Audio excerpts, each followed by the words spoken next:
How does it take us through the first couple? What's it been like the first couple days, kind of getting back out there, getting to work?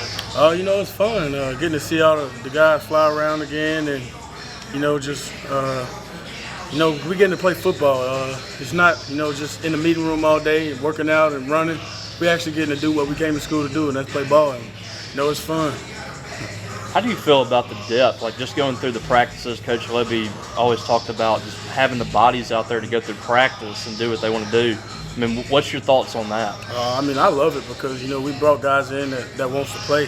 So it's a lot of competitiveness and, everybody's going to get a shot. So this fall camp, everybody has to come, work, compete each and every day. And, come Saturday, August 30th, we're going to see who's out there, and it's going to be a good game. Obviously, things can change as the season progresses, but what do you kind of foresee your role playing as far as position-wise this year? Just being that key piece in the middle again, the outside linebacker piece, and, just being able to fly around and, really be that piece for Coach Hustler where he can use me however he wants and just be an energy giver to the defense. At the end of the day, it's all about having fun, competing, and winning. What have you seen from freshman Tyler early on, Lockhart? He's developing. He's going to be really good.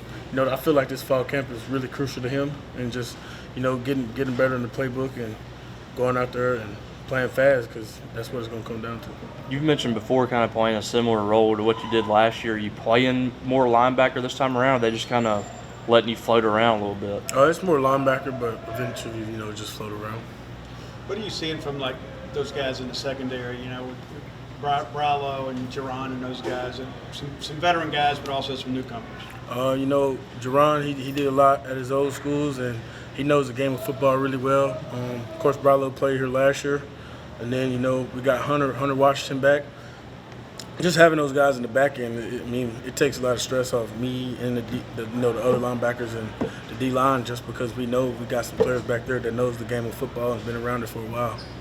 What are your thoughts on playing where you're at right now? Do you like that spot? Oh, I love it. I get to be versatile and be physical, and then I get to go to play the post and play man as well, so it's fun.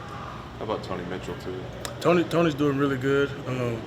He came in, he worked hard, and I'm ready for everybody to see what he can do. In terms of the defense as a whole, what would you say is the biggest difference now compared to the first couple of days of practice last year? I would just say execution. I feel like people know more at this point in time than we did last year at this point in time. People feel like they're more dedicated this year to, listening and doing what Coach Hustler wants us to do, and just, wanting to be great and better. Like Lev said, it's about believing, and I feel like we got that belief. I know it's early, but have you had any conversations with the coaches about, are you the communication guy on defense this year? Do you have the communication stuff in your helmet, or do you know anything about that yet? I do not, but I know what we've been practicing all summer long, spring, and now transition to now is just the whole defense communicating with each other. That's going to be a big part of winning. You can't go play in some of these stadiums where it's loud. Even in Davis Wade, it's so loud you can't hear it. So being able to communicate is a big part of defense in general. Coach Lev has talked about he just likes this locker room and the leadership a little more. Do you kind of see a difference in that communication and get other guys stepping up this year opposed to last year? I do. It feels more of a culture and a brotherhood, and at the end of the day, that's what it's about, building that culture and that brotherhood, so we can build that trust and belief in each other and go out there on Saturdays and win. A big part of being a safety is being able to process and react. What are you kind of seeing from the guys behind you now, and who's maybe sticking out in that regard of reading a play and jumping on it? Really, all of them. They really dedicate themselves to watching film and just studying the game of football, and that's what I love about them. They're veteran players, so they've seen a bunch and played a bunch of football at a high level. So it comes down to them just being able to see plays fast and execute, and all of them can do it.